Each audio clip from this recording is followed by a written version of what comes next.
Welcome, dear viewers, to a new episode of Dialogue Horizon. We will continue on the same subject, of course.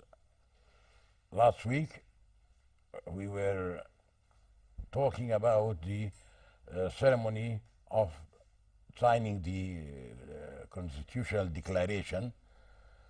Now, after the Constitutional Declaration was signed and ratified and witnessed by distinguished guests, and the Sovereign Council, they were sworn in, and even the Prime Minister was sworn in. So almost we reach the complete setup. What remains is the cabinet, which hopefully will be finished by next week, early next week.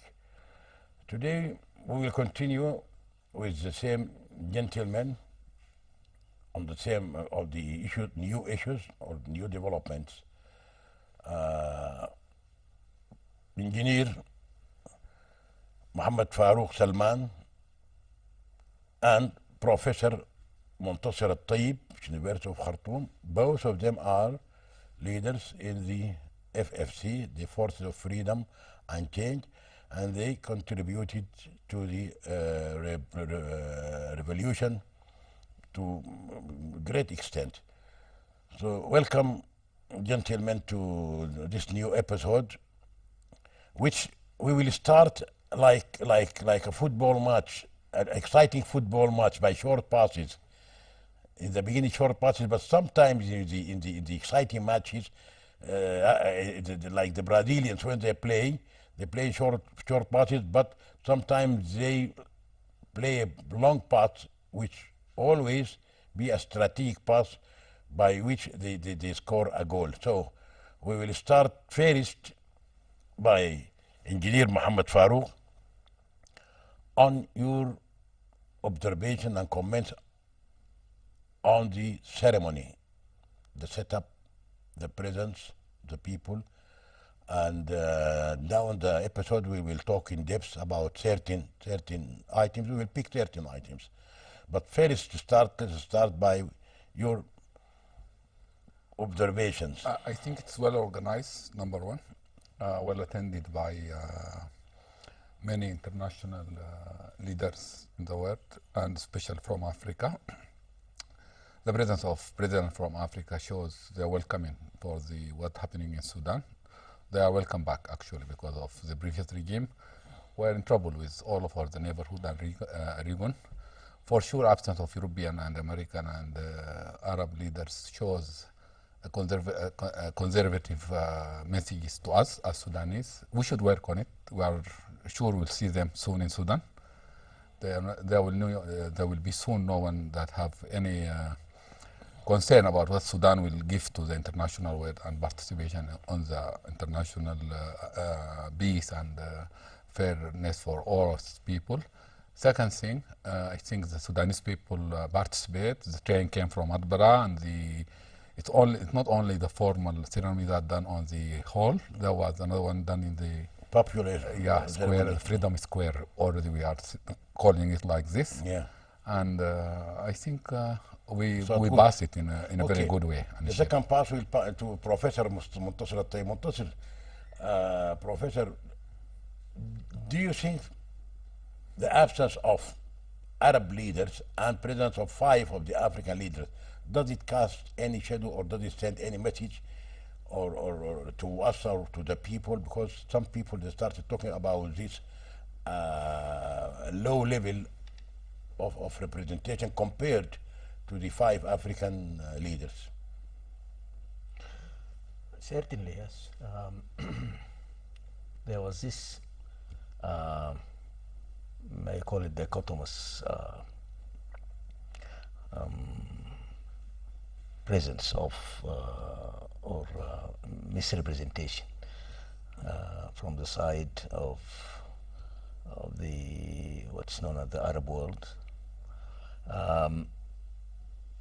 Although the whole political process, the Arab parties are involved, but during the ceremony itself, it was not as representative and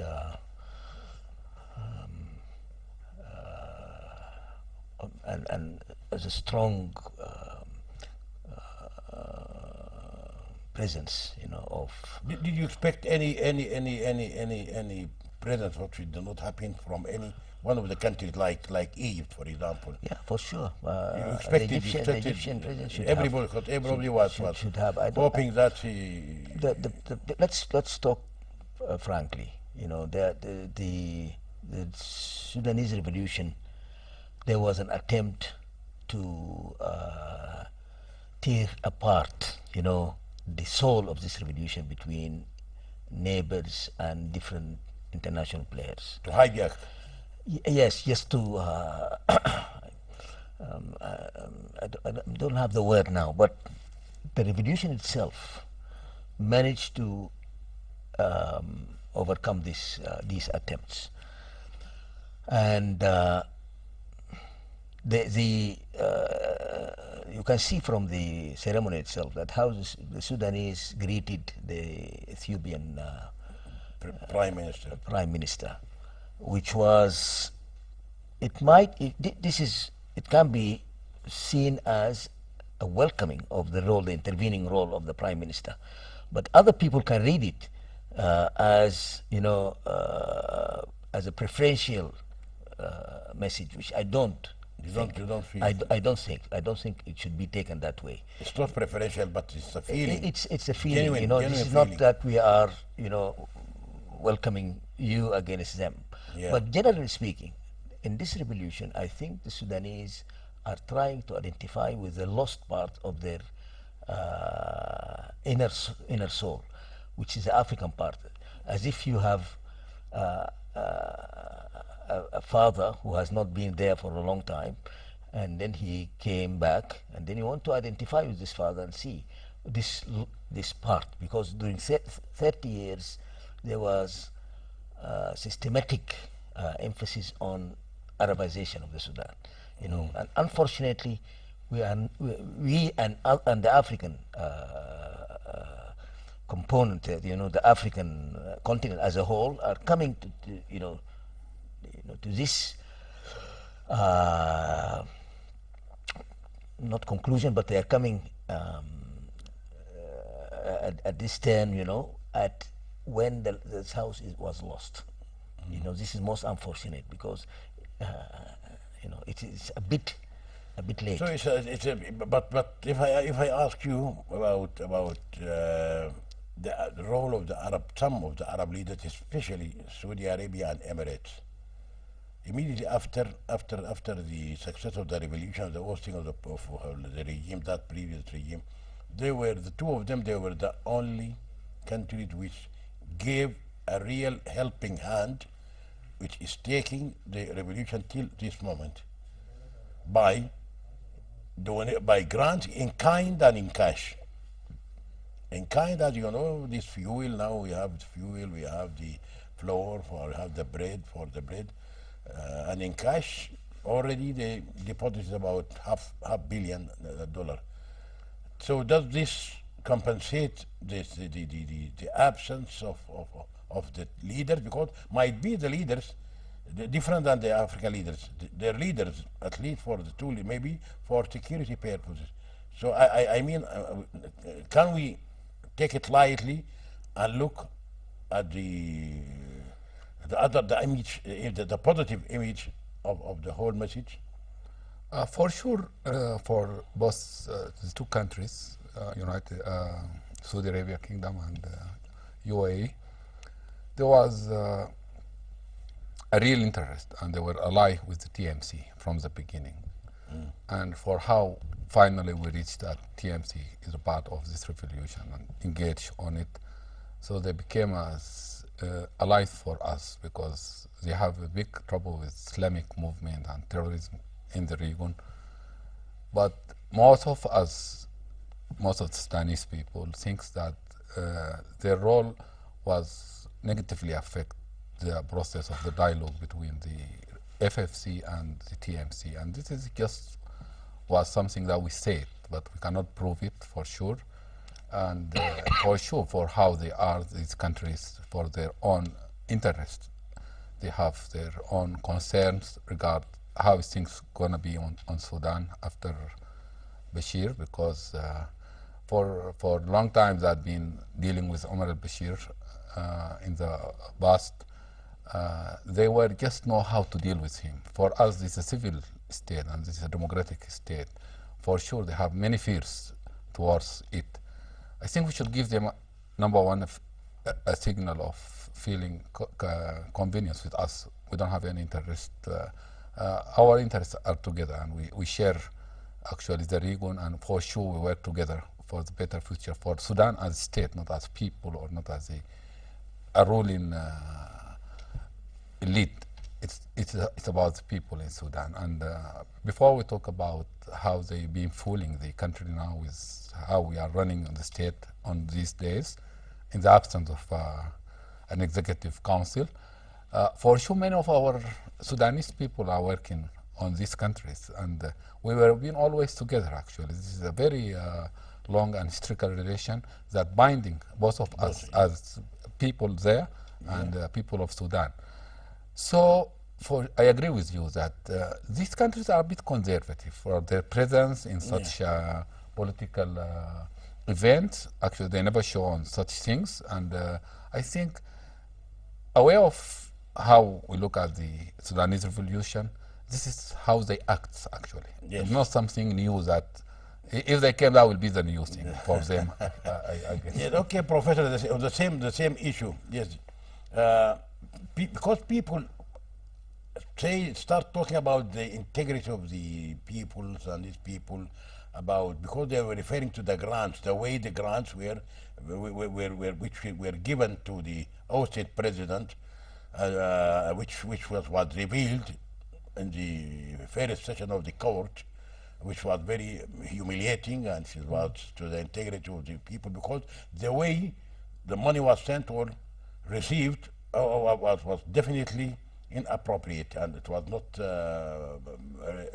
good. But can we look to the relation between the two countries, Saudi Arabia and United Arab Emirates and Sudan, on the basis of mutual interest? Mutual, why? It's not a matter of integrity.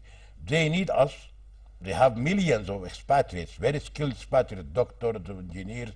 They are taking very high posts, and they are running the productivity or the production of the show, and they are adding to the domestic product of these countries. Plus, we give them, especially Saudi Arabia and Emirates, Sudanese soldiers now they are fighting in Yemen. So it's a mutual anyhow. Whatever we have different opinions, it's a controversial issue about this matter. But this revolution did not do that, but it was inherited from the previous regime. So can we accept? Can we look and try to diffuse any hurdle which will be put deliberately between the revolution and these two countries? We need them. So what's your comment on this issue? It's a very soft and sensitive issue. You mentioned something important, which is mutual interest. Let's focus on these catchphrases, like mutual interest. And I think the Prime Minister also, in his speech, emphasized the importance that we should not, we have to depart from an economy of donation. We have to have a sort of self-reliance economically. So these are two important things. The third is something also you mentioned, which is pride. Because pride is something people seek. If they are poor or rich, they in all cases, people maintain their dignity and pride. And so this revolution is about these kind of values, dignity, independence. Sudanese image in the world now is changing, and it is the revolution is the antithesis of everything that the Enga symbolize. which is the economy of dependence, the foreign relation of dependence and you know intervention in in some cases against the weak, but being submissive to the strong, everything that is not, you don't like about, about any person or being. So as far as our relation with those two countries should be the same like our relation with anybody else in the world. This is a new chapter that we want to start, which is a chapter of, as you said, mutual interest, interdependence. It is not only we take and we give. And we don't want to be an exporter of human skills and kadir, in return for these remittances. Our relation with the Gulf countries should be a relationship of interdependence, of mutual interest. I'll give you one example. We have hundreds of thousands of skilled Sudanese in the Gulf, but we don't have a single research project between Sudan and any of the Gulf countries. Not a single. We have many thousands of projects in agriculture, in medicine, with even under the sanction with countries all over the world, not with the Gulf countries. So these discrepancies we should start a new chapter, because in the past they look at Sudan as just as a source of skilled labor. Yeah. Okay, but can we change? Yes, okay, can we change? Because these are people, they have money, but they don't have what we have, and they have what we don't have. They have the money, and we have the resources. Unfortunately, the past 30 years, the resources were not fully and properly utilized. It was investment acts were not encouraging investors, especially from these two countries and other countries. They were suffering from the protein and suffering from the corruption. So if the new government takes this out completely, this is for engineer, if they take this completely out, as the professor said, this is still mutual interest. My point, which I want to make, is that we still keep a very special relation with these two countries, but on different bases, other than bases which will not touch our pride, integrity, sovereignty. The only way is bilateral interests and mutual interests. We are offering our resources for them. We will benefit and they will benefit. So in the end, I want to say, can we change it without affecting this special relation? We have now a special relation, or at least we inherited a special relation with these two countries. Can we maintain the same relation but on different bases? To maintain the same relation, as Professor Muntafir said, this is something that we got from the previous regime. No longer Sudan will not work like this, I guess. But for sure, as you said, there was many threats for those countries and other countries actually regard investing in Sudan and following or addressing the mutual interest. Because if we look at this case, it's very special. Number one, they are our neighbor. Yeah. And as you said, the natural resources that we got, they don't got. I think they have a real interest regarding their food security and to develop something that really address the welfare of their own people and security for their own people. Because also we're talking about this word, we know that you should always get money, but what can we do with it? This is something that essential for every country, because those the Gulf countries, as you know, that they have a lot of investment all around the world. Money can travel, by the way. Yeah. They are not in deep need for us, because they can do it in Australia, they can do it in Canada, they can do it in Kenya, anywhere. The lands are there, and the logistic transportation and such things are so developed now. But this could be working another way. Let us say that, as you mentioned, that corruption was one of the doors that been locked Yeah. in front of everyone that can work. And instead of seeing, as Professor Muntasir said, a research for development between us as a neighbor and as people in the region, because we saw something different. We saw individuals that are investing in our countries, and this is actually based on a corruption methodologies and way of doing business with Sudan. This is for sure will end, and we'll see another ways and another approaches to do business together based on the mutual interest of our people and their people, of the resources that we got, of the resources that they don't have. And for sure, we can say that we have, the title for this revolution is the second independence. Let us look at it like this. This is for us in 1956. We couldn't get a complete independence. We didn't have a liberation vision for Sudan, and we don't have a development vision for Sudanese people. So if we look at our future and strategic looking forward, how is Sudan will look in the future? Could be a national vision, something that only depends on what we have. As the Prime Minister said in his speech, that we should generate our wealth, not waiting for others to give us, to donate us. And on the aspect of this national vision and strategies being set on, hopefully on these 3 years for the transitional period, we can see where this opportunity came from our neighborhood, and especially from Saudi Arabia and United Arab Emirates. Okay. What I mean to Professor Montasir, we can strike a balance between with the pride, integrity, and getting money, by keeping our integrity and pride, and by this mutual interest. Like, for example, I tell you, what worries me is that the economy of the country is deteriorating to the extent that it is almost going to the collapse point, which is very detrimental, and it's a catastrophe it will be. Without initial dose, the last episode I said, without initial dose, you need some initial dose, so to prop the economy a little bit, so that you can continue. But if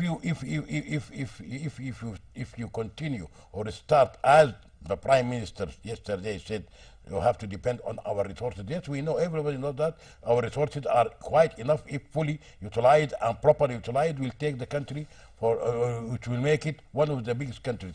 Yesterday, 2 days ago, I read in a report about the FAO, the United Nations Food Organization. They said that Sudan is one of 3 countries which are able to satisfy the needs of the coming shortage in food. Sudan is one of the 3. So everybody knows that this is Sudan. We can get the initial dose without being a grant, without being something which touches our pride or buys. For example, we have ready projects, like, for example, rehabilitation of the Jazeera, like rehabilitation of the railways. So we offer this with a preferential to those 2 countries, because they already started helping us. Preferential conditions that encourage them to go with us on what is known in the economy the boot system: build, own, operate, and transfer after the same period. And this boot system, the company or the country or whatever will be asked to pay initial amount, in advance, well in advance. Once they sign the contract, it will be signed in the contract. This happened, by the way, in Port Sudan. The council, the nullified contract with the Filipino. They already paid the down payment. Now we have to pay it back. So we can be done on the same basis. We pay what we need, almost like $5 billion as emergency needed. If we get this through, not grant, through a formula like this of the boot system, or any investment, real investment, which will help both countries, and it will keep us with our heads up What do you think of such a formula? Investment is based on, on interest. On that, when you invest, and we should not mix between this short-term, what do you call, contingency measures. You know, regard Sudan as a country that is struck by hurricane. You know, and when you are struck by a hurricane or by natural disaster or by an earthquake, even if you are United States, people will send. We as humans, we are an altruistic creature. We help each other. Yeah. So this is part of our practices worldwide in the UN, United Nations, other things. So even rich countries. Yeah. So I would like to look at the kind, you know, assistance by neighbors, friendly Arab nations as help to get out of this bottleneck. Yeah. And this is welcomed because Sudan is passing through a very unusual times. But when it comes to investments and long-term economic partnership, then this has to, you know, It can work. It can strike the balance. yeah, we can strike, and we should look at this. Now we should look at Sudan as an economic partner Yeah. in the world, you know, because Sudan has been isolated economically for many years due to the adventurous policies of the previous regime. Yeah. So, and we should, you know, the new government should start looking at opportunities with our neighbors, immediate neighbors. I regard Saudi Arabia as a neighbor because the Red Sea is just a, you know, a natural barrier, and Egypt, Ethiopia, Chad, all these countries. By the way, our potential markets as a country is basically towards the west. The west, yes. Towards the west, Central Africa, Chad. There is a lot of opportunities here. Our economy is very much tied to these countries. You know how many countries around us landlocked. They don't have outlets Yes. to the world. Around Sudan, neighboring Sudan. So if we improve, just improving the Port Sudan, the port or the port of the Red Sea Yes, of exactly. Sudan, Yeah. this could generate a lot of money. That's why we should invest in the coming period on our maritime, the fleet and the Sudan lines and the previous Sudan lines, you know, Yes, and sure. forget about airways because we have Ethiopian Airways next to us. Seriously, you know, we should make a smart partnership with Ethiopian Airways. We don't need to reinvent the wheel.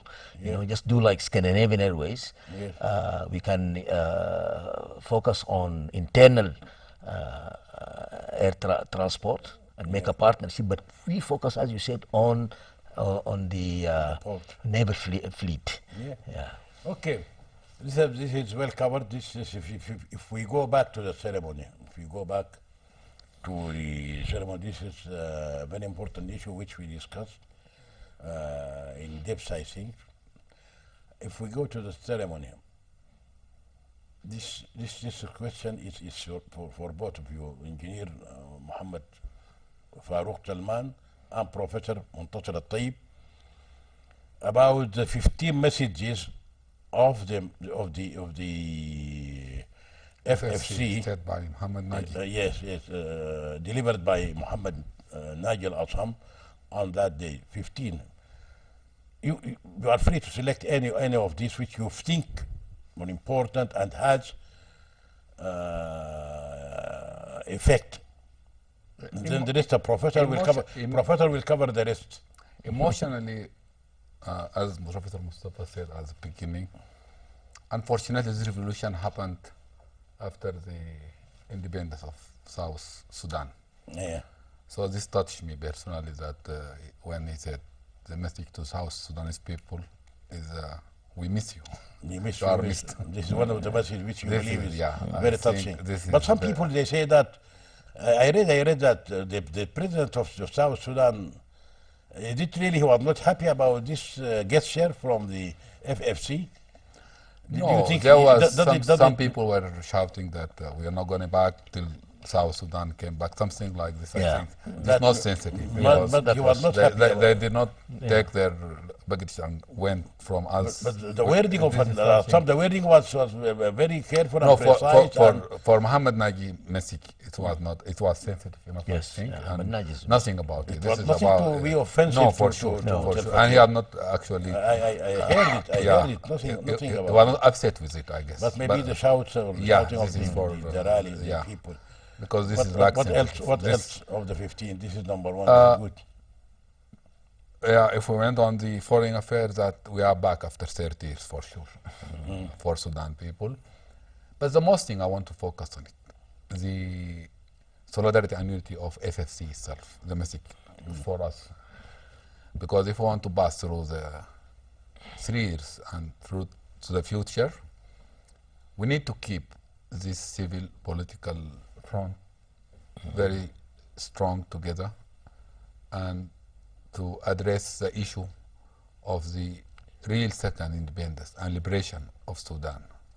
We can start this as FFC and we should look at it as inclusivity, not exclusivity. We should call other Sudanese people to join not the FFC body, Yeah. but the values, and they can come with their own values if they will add to the main goal for liberation, like freedom, justice, and peace, for sure, and this concerns us.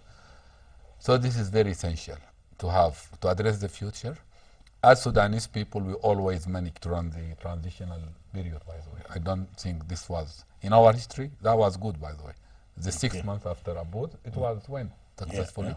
The 1 year led by Suar al-Dahab and Dr. Gizul Zafa'allah also was done perfectly.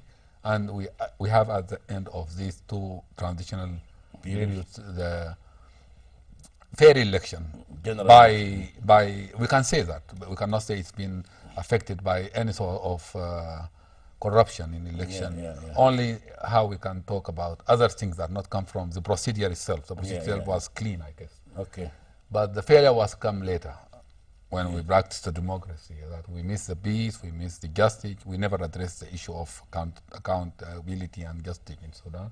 We never managed to have peace during the democracy regimes. To have this, I think this message was very important.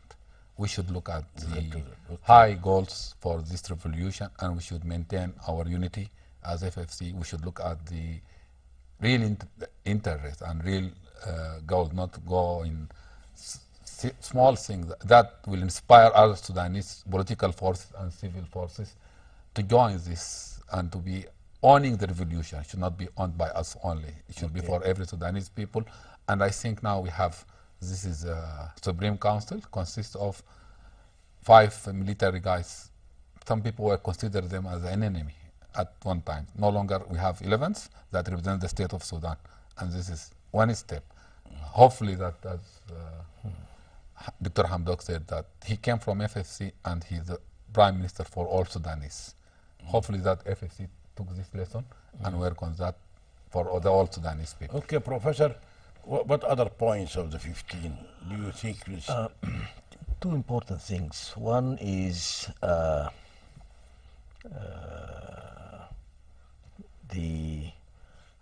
what do you call the presentation itself. It was very important and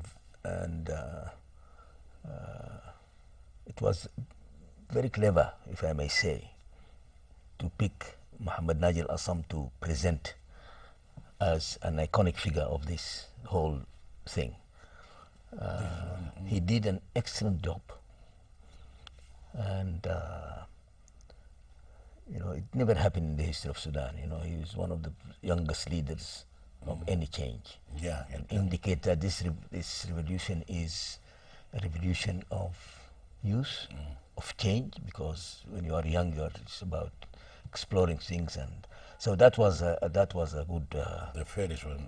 Yeah. The second thing is, I think that the making these different points, is in a way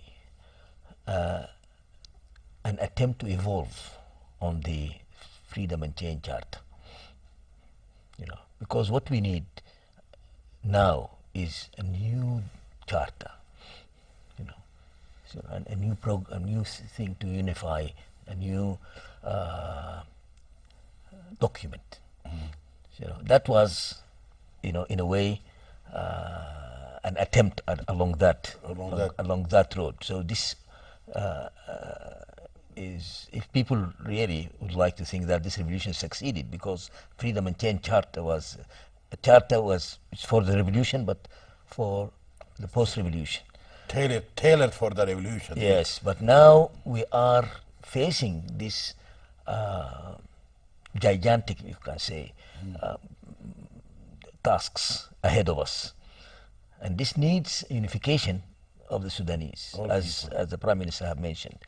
This unification, we need to look carefully at these 19 points and beyond, and see what we can do. So I think this is the most important, rather than looking at each point. Yes, it's very important. Yes, but what about his call? One of the points about his message to the NCP, the ousted party. Didn't you have the feeling that is something out of the blue, as they say? No. His call for the NCP, and the revolution was against the NCP. So what do you think of this call? Is it something positive? This is very important, because we have been discussing this even before revolution. Okay. What we are going to do with this massive army Of people, huh? of people who are around the former, I don't call it NCP. I think NCP is just like an Ittihad al-Ishtiraki, it's just a cover for the Islamic movement. Okay.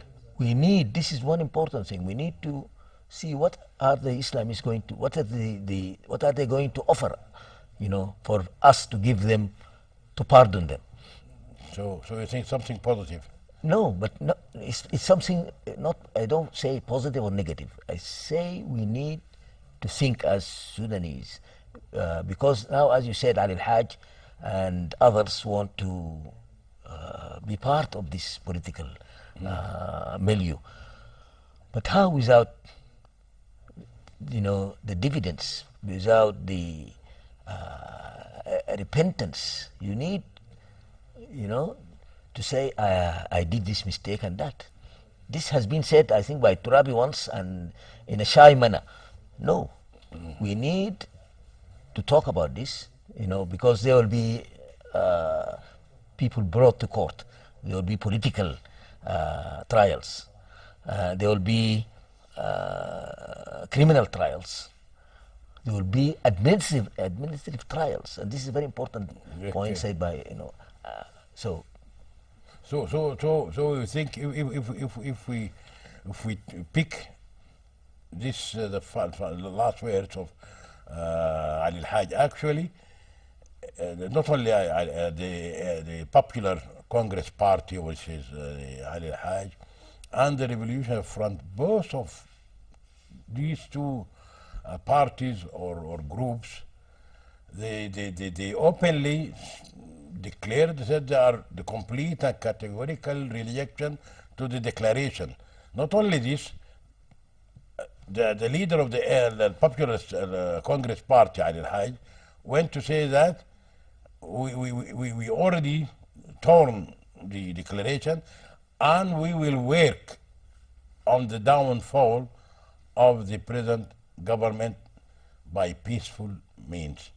Similarly, the Revolutionary Front leaders, they also said the same. Will that cause any threat to the path of the revolution till it reaches its final objective after 3 years of general elections, transparent elections? This question will be covered by. Okay, by I will say this revolution won, actually. We are the winner because of, he said that he is going to doing this peacefully, not by a coup anymore. But there is two messages should be listening well to the all political Sudanese forces and club. They should listen to their young people inside their parties, not to FFC. When Ali Haj said this, for sure, he's not representing the youth and the Of his women of his party. I don't love to say this because I guess as far as this is one of the civil rules that this is a party and we should respect it for sure. As far as he's elected as the chairperson, and we should agree that he might express their thought and speech, but I don't believe on this. This is totally not representing them. They were part of the revolution, and if we see that the Ustad Ahmed Khair, who was killed in Khashoggi, he was one of his youth, if you want to say anything about die-hard members. If you want to go and to say that these developments came from the revolution, doesn't represent the revolution, this would be another thing that he can debate on it. But he's not saying this. He said he's against these outcomes. And this is not a mistake, I think. It is something that I do believe that the revolution will make a revolutionary change in all the political arena and the political forces. Even for me, I came from a resistance movement. I was not joining any political force party before, because if I look to my party, it just born 1997, Sudanese Alliance Forces. And this is a resistance movement. But even if you look at the political party, this is, if you look at how the Unionist Party doing, their use were one of the major signatory of the Freedom and King Declaration. And Ummah Party, and even as Professor Mustafa said, for NCB, actually, most of the people who are supporting NCB, they were looking at their experience and look, they are not feeling proud of it, actually. They know that they did a mistake. If we look at how we are going to address the future, they should be part of it, because of they need to take this revolution inside their house and make the change that can make them comply with its goals and values that have been set for the new Sudan, for all of us, everyone. Even those people on FFC, they are not fully comply with those new conditions and with those values for doing politics in Sudan. And this is number one. For the revolutionary front, I think in the past, during Intifada, Mayo regime, Dr. Gyongarang was saying that this is Mayo 2. I don't think this will be good to repeat this, because the war continue after every revolution, because there were two parties participating on this war, not only one party. We should all actually believe on the democratic, peaceful ways of fighting and struggling. And I guess this message also was said on the FFC later on the ceremony, for putting down your gun and come and continue your struggle. It will not end. And even this for NCB also can renew itself and can come with another agenda committed to the values of this revolution, peace, justice, and freedom. And this is applied for everyone. Those people who talk about the marginalized people, and these problems came from our independence, the whole history of Sudan, even before this, the modern state in Sudan. This should be addressed with less cost if we do believe on the democratic and peaceful means of struggling. Those people bear a lot of cost that they don't need to pay it, because this revolution set the value of administrating our differences and addressing the interest and the individual as well rights. The rights that we come and we talk about, these rights are not only rights like something that you can get it from the courts. This contain the economic rights, right for being developed, and other rights, that culture and other things like this. Okay, but Professor, if we go back to where we picked this issue, we were talking about that the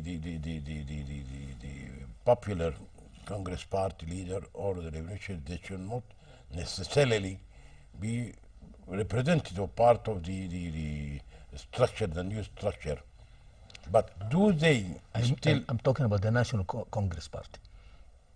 But not Not the popular, not the I'm talking popular. the popular. The rhetoric of Ali Al-Hajj and the rhetoric of the revolutionary front. Yeah. It is very negative, and there are, as I said, they are inciting people to work for the downfall of... Does that pose any threat? It won't pose any. It won't pose any threat. The question is that those people want to be included in a political process that does not exist, because this is a government of meritocrat, whatever you call it. Of Okay. you know, there is no room for politicians in this government. So I don't know what is he seeking. You know, I don't think there is a room. So it won't affect you. I don't think it won't. It will not affect. They were going to try to be a political opposition, and the National Congress Party, which is, I think, is a non-true. It's a kind of a cover for the Islamists. I think all the Islamists, you know, most of the Islamists have to now unite, have to sit and think of the future of their movement in Sudan. Okay. Because National Congress Party is not going to be back again. Yeah. This is just a dream, you know. As for the Popular Party, they have to sit with other Islamists and look and have this transparently. Transparency as movement, Islamic yeah, movement. They have to be, you know. Now it is high time for them to be transparent. Transparent, but then there is the most important thing is what is the cost, what is the price. You know, they cannot just go business as usual, you know, after these 30 years. Even the time when the Popular Party was part of the government, they have to sit and do an open critique of that period, and see what they can offer for the Sudanese people to take them back. Take them back. That's good. Okay, we have a couple of minutes. We want to cover in a very short. Will what happened in the nomination of the civilians of the Supreme Council among the FFC components, will it have any effect in future on the coherence of the FFC? I guess we Very learn- short. We learned the lesson. There are some mistakes that happen on choosing them. Now they represent, no one of them now belongs to any political party. They represent the whole Sudan. One thing that always we do believe that when you decide, you divide. When you decide, you divide. When you come to choose, I think the number of people, you need to do it, and you never matter if you, as this is said by Tony Blair, I think, Yeah. when you decide, but we should decide to unite. To be honest, Professor, in the future, will that have any effect? Can you bridge this gap, or crack which happened between the components of the FFC on the nomination of the Sovereign Council members? Yeah, I think always Sudanese political movement can unite. They can unite. Every time. I'm not worried about that. You are not worried. That is very good. Thank you, dear viewers. We have been for almost 1 hour in this episode, this important episode. We first thank the Professor Muntasir Al-Taib, University of Khartoum, Engineer Mohammed Farouk Salman, for being with us for the second time on the same issue, this important issue. We hope to see you next Friday. Thank you for being with us.